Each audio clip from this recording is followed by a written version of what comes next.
기드온은 미디안과의 전쟁에서 사사로서 참 대단하고 중요한 일들을 했습니다. 참 잘했습니다. 근데 그의 삶을 쭉 돌아보면 잘한 것만은 있지 않았고요. 전쟁에서 사실은 좀 실수 같은 것도 몇 가지를 했습니다. 어떤 실수를 했냐면 그 전쟁을 시작하면서 에브라임 지파를 소외시켰던 겁니다. 물론 나중에는 에브라임 지파가 합류했죠. 도망가는 미디안 사람들을 좀 붙잡기 위해서 기드온은 납달리라든지 아셀, 므낫세, 아브라임 산지 사람들에게 도움을 요청했습니다. 그래서 나중에 보면 에브라임 산지 사람들이 도와주어서 그들이 미디안의 방백인 오렙과 세앱도 잘 잡아서 죽일 수 있었습니다. 덕분에 도망간 사람들도요, 다른 사람들이 도와줘서 잘 처리할 수 있었습니다. 그래서 에브라임이 잘 도와주는가 싶었는데 그 에브라임 지파가 전쟁이 끝난 다음에 항의를 하는 겁니다. 왜 처음부터 미디안과의 전쟁에서 자기네들을 부르지 않았냐라고 항의를 했습니다. 실제로 사사기 6장 35절을 보면 기드온이 정말 에브라임 지파를 부르지 않았습니다. 다른 지파들은 다 불렀는데 에브라임 지파만 부르지 않았습니다. 그래서 에브라임 지파가 왜 처음부터 부르지 않았냐고 되게 서운하다고 지금 말을 한 겁니다. 그리고 그것은 기드온의 실수가 맞죠. 어떤 사람들은 이렇게 생각할지도 모릅니다. 전쟁 같은 힘든 일에 안 부르는 것이 더 좋은 것 아니냐고. 왜 힘든 일에 안 부르는 것이 왜 실수냐고. 안 부르면 좋은 것 같은데. 그런데요, 힘든 일이어도 안 부르는 것은 실수가 맞습니다. 왜냐하면 그것은 그 족속만 왕따를 시키는, 소외를 시키는 한 팀이 아니라고 고백할 수도 있는 그런 일이기 때문입니다. 저는 이 느낌이 어떤 느낌인지 압니다. 예전에 어떤 교회에서 사역을 했는데요, 부교역자들끼리 이렇게 경쟁이 붙었습니다. 서로 담임 목사님에게 인정받고 싶어서 서로가 더 중요한 일을 맡고 싶어 했습니다. 그러다 보니 얼마나 서로를 견제했는지 모릅니다. 근데 그런 견제 중에 대표적인 견제가 뭐냐면 중요한 일에 그 사람 안 부르는 겁니다. 중요한 행사에 그 사람만 쏙 빼는 겁니다. 그래서 다른 사람들은 다 바쁜데 그 사람만 안 바쁘게 하는 겁니다. 제가 그런 견제를 많이 당해봤습니다. 제가 했다는 건 아니고 제가 그런 견제를 많이 당해봤습니다. 근데 지금 에브라임 지파가 지금 딱 그런 상황입니다. 분명히 한 민족이라고 해놓고 중요한 일에는 안 불러냈다니까요. 얼마나 서운했을까요? 그래서 그것을 가지고 이제 그들이 기드온에게 따진 거죠. 그래서 기드온은 지금 큰 위기에 처하게 되었습니다. 그런데 그런 위기 속에서 기드온은요, 에브라임 사람들을 지켜 세워줌으로 그 위기를 잘 넘어갈 수 있었습니다. 에브라임 사람들이 한 일이 사실 가장 중요한 일이다라고 기드온이 말하죠. 에브라임 사람들이 미디안의 두 방백인 오앱과 세앱을 잡아 죽였는데 그 일이 지금 제일 중요한 일 아니냐라고 기드온이 그렇게 고백했습니다. 제가 며칠 전에도 말씀드렸다시피 고대 전쟁에서 가장 중요한 게 뭐냐? 적군의 장수를 치는 일이 가장 중요하죠. 누가 그것을 했느냐가 그 전쟁의 영웅이 누구냐를 결정하는 거라 그랬는데요. 근데 이 에브라임 지파가 지금 적군의 방백인 오획과 스랩을 죽였다는 겁니다. 그래서 그들도 나름 영광을 받은 거죠. 지금 그것을 기드온이 지적해 준 겁니다. 너희가 그런 방백도 죽이지 않았냐라고 그렇게 위로해 준 겁니다. 그러자 다행히도 에브라임 사람들의 마음이 풀렸습니다. 그 위기가, 그 갈등이 잘 해결된 겁니다. 근데 여기서 사실 이런 의문이 듭니다. 이 위기가 기드온이 말을 잘해서 잘 해결된 걸까요? 아니면 에브라임 사람들의 마음이 넓어서 이 위기가 잘 해결된 것일까요? 말을 잘해서인 건가요? 아니면 에브라임 사람들의 마음이 넓어서 해결된 것일까요? 제 개인적인 경험에 의하면 이런 경우는 대부분 말을 잘해서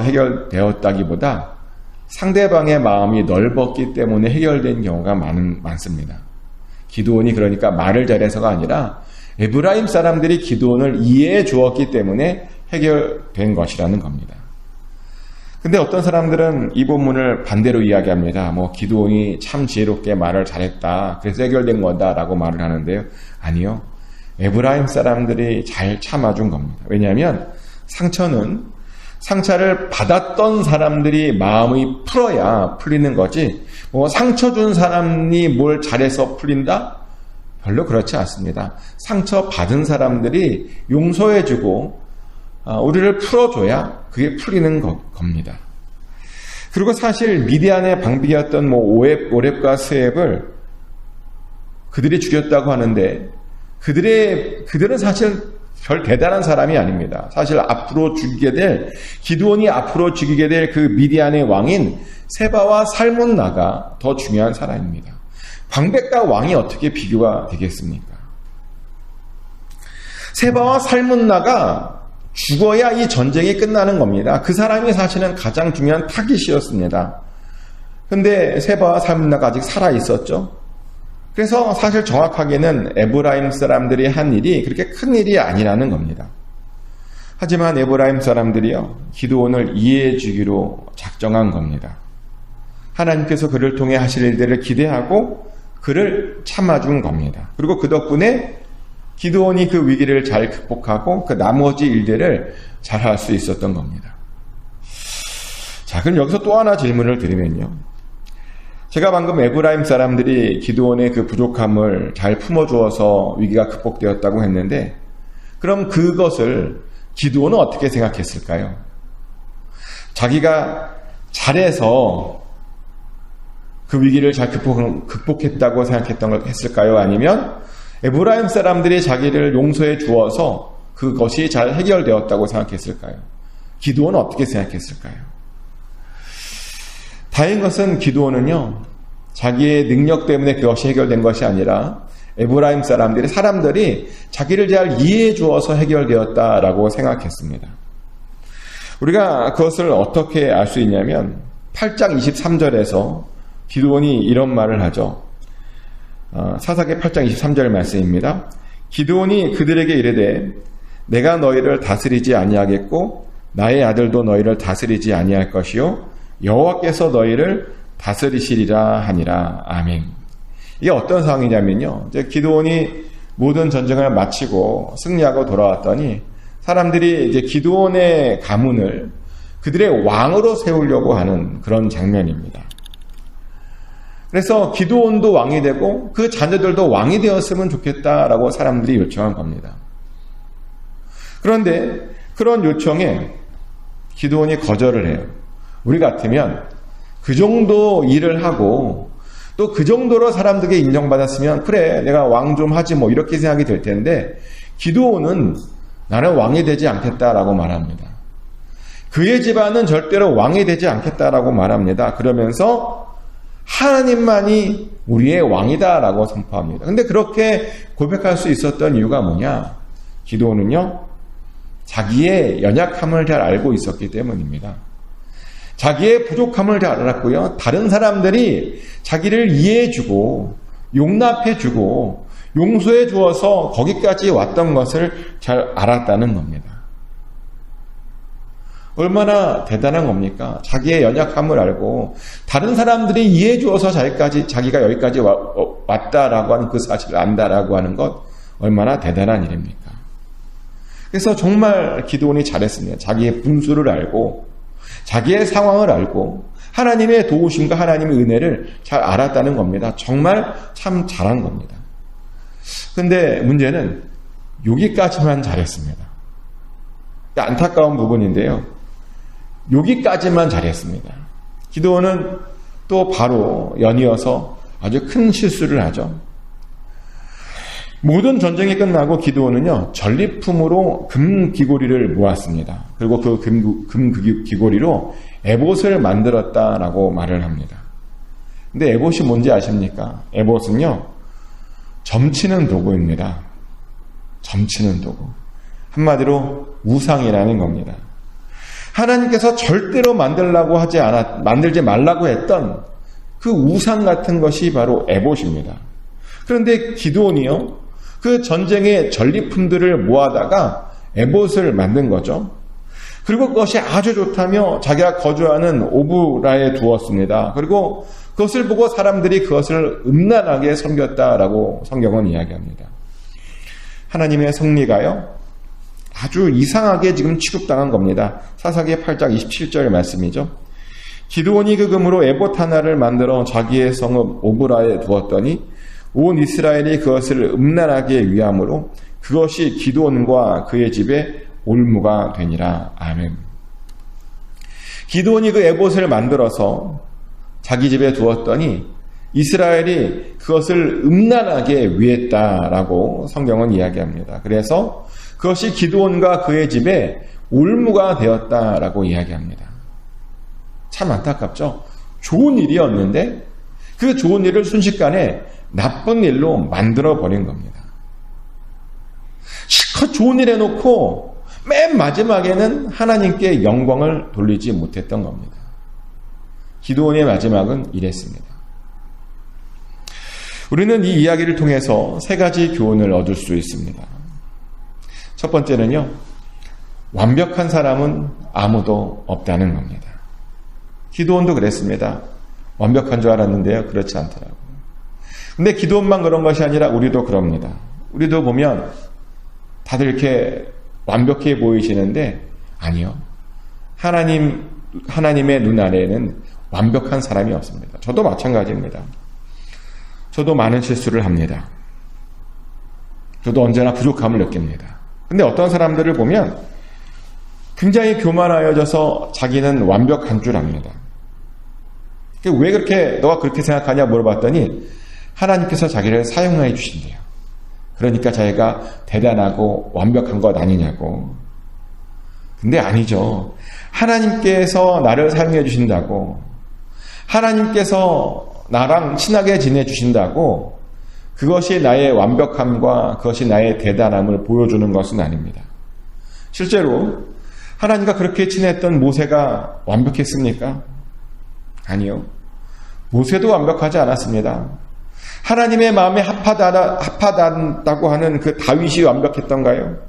아니요. 다윗도 완벽하지 않았습니다.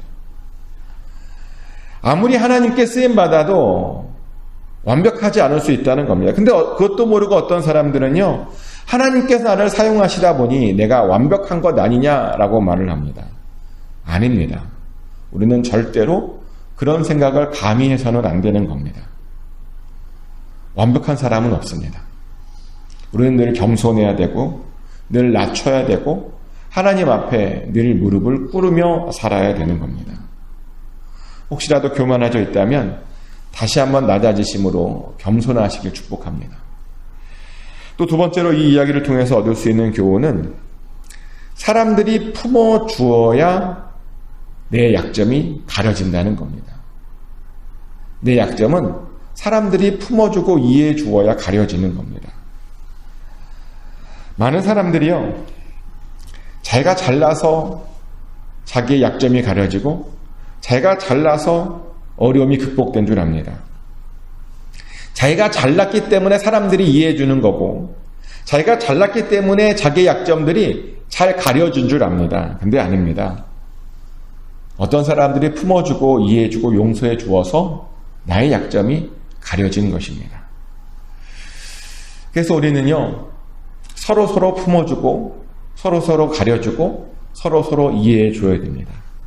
근데 어떤 사람들을 보면 이렇게 다른 사람들의 약점을 들춰내는 사람들이 있는지 모르겠습니다. 자기 안에 있는 들보는 보지 못하고 다른 사람들 눈에 있는 티끌만 이렇게 찾아다니는 사람들이 있습니다. 그러면 그것을 지적하고 그것을 드러냅니다. 그런데 그런 것을 지적할 때는 중요한 원칙이 있죠. 그런 다른 사람들의 잘못을 지적하기 전에 우리는 먼저 항상 나 자신을 돌아봐야 됩니다. 나는 그런 말을 할 자격이 있는지 먼저 돌아봐야 되고요. 아무리 맞는 지적도 내가 자격이 없으면 그것은 아무 의미 없는 말이 됩니다. 내가 말했는데 야 너나 잘해, 그런 말 들을 수 있거든요. 너나 먼저 잘하고 얘기해라고 그런 말 듣기 때문에요. 먼저 우리는 어떤 말을 하기 전에 나부터 돌아봐야 되고요. 동시에 그 말을 받을 그 사람의 믿음도 우리는 고려해야 됩니다. 아무리 좋은 말도요, 딱 했는데 그 사람이 실족한다? 그러면 하면 안 되는 겁니다. 실제로 괜히 잘못했다가, 괜히 잘못을 지적했다가 실족하면요, 하나님께서 우리들에게도 책임을 물어보신대요. 제 말이 아닙니다. 예수님께서 하신 말씀이잖아요. 예수님께서 이런 말씀하셨죠. 어떤 사람을 실족시키느니 차라리 연잔맷돌을 그 사람 목에 걸어서 그 사람을 강물에 빠지게 하라고. 실족시키는 것보다 차라리 그 사람 연잔맷돌을 그 목에 걸어서 빠뜨려서 죽이는 게 낫대요. 실족시키는 것이 그만큼 위험하고 무서운 일이라는 겁니다. 다른 사람들을 실족시키는 것이 그만큼 무서운 죄라는 겁니다. 그래서 우리는요, 어떤 사람의 잘못을 지적할 때 정말 잘 지적해야 되는 겁니다. 그리고 사실 지적하는 것보다 중요한 건 뭐냐면요, 품어주는 마음입니다. 사랑해주는 마음입니다. 용서해주고 이해해주는 마음입니다. 세상적으로 정말 큰 문제가 아니라면 가능하면 우리가 이해해주고 용서해주고 덮어주고 가려주고 그 사람의 약점을 들춰내는 것이 아니라 그 약점을 내가 커버해 주어서 같이 힘이 되는 사람이 되어야 되는 겁니다. 그래야 협력하여서 선을 이룰 수 있는 것이죠. 또 세 번째로 이 이야기를 통해서 얻을 수 있는 것은 우리가 하나님의 말씀을 잘 알지 못하면 우리의 승리가 나중에 승리가 아니라 올무로 변할 수 있다는 겁니다. 아무리 좋은 것도요, 내가 그것을 어떻게 마지막에 처리하느냐에 따라서 그것이 나에게 저주가 될 수 있다는 것이죠. 기드온이 그랬잖아요. 하나님께 쓰임받았습니다. 승리했습니다. 그런데 그 승리가요, 나중에 그 가정에 올무가 되었다라고 성경은 이야기합니다. 승리가 저주가 되었다는 겁니다. 근데 왜요? 기드온이 에봇이 우상이라고 하는 걸 몰랐어요. 하나님의 말씀에 대해서 잘 알지 못했던 겁니다. 우리가 말씀을 부지런히 배워야 하는 이유가 바로 여기에 있죠. 우리가 하나님의 말씀에 대해서 잘 알지 못하면요, 우리의 승리도 우리의 축복도 올무가 되든지 저주가 될 수 있습니다. 우리가 받은 것이, 하나님께 받은 것이요, 하나님의 저주가 될 수 있다는 겁니다. 그래서 사실은 승리보다 축복보다 중요한 것이 뭐냐? 우리가 하나님을 아는 것입니다. 하나님의 말씀을 아는 것입니다. 하나님이 어떠한 분이신지를 잘 아는 것입니다. 그래야 그 축복이 되는 겁니다. 그래야 그 승리가 진짜 승리가 되는 것입니다. 축복하는 것은 여러분의 그 승리가 하나님의 말씀을 잘 알아서 진짜 승리가 되시길 축복합니다. 이제 말씀을 정리합니다. 절대로 교만하지 마십시오. 하나님께서 우리를 사용해 주신다고 교만하시면 안 됩니다. 우리는 쓰임 받을수록 겸손해져야 됩니다. 또 이왕이면 남의 연약함을 품어주려고 노력해야 됩니다. 아주 큰 범죄가 아니라면 가려주고 그 연약함 가운데 우리가 힘이 되어야 됩니다. 그것이 바로 예수 그리스도를 닮는 사랑입니다. 또 우리가 하나님을 제대로 알아야 우리의 승리가 진짜 승리가 됩니다. 말씀을 제대로 알아야 그 축복이 진짜 축복이 됩니다. 이 말씀을 가슴에 새기심으로 날마다 승리하시고 그 승리가 진짜 축복이 되시기를 예수 그리스도 이름으로 축복합니다.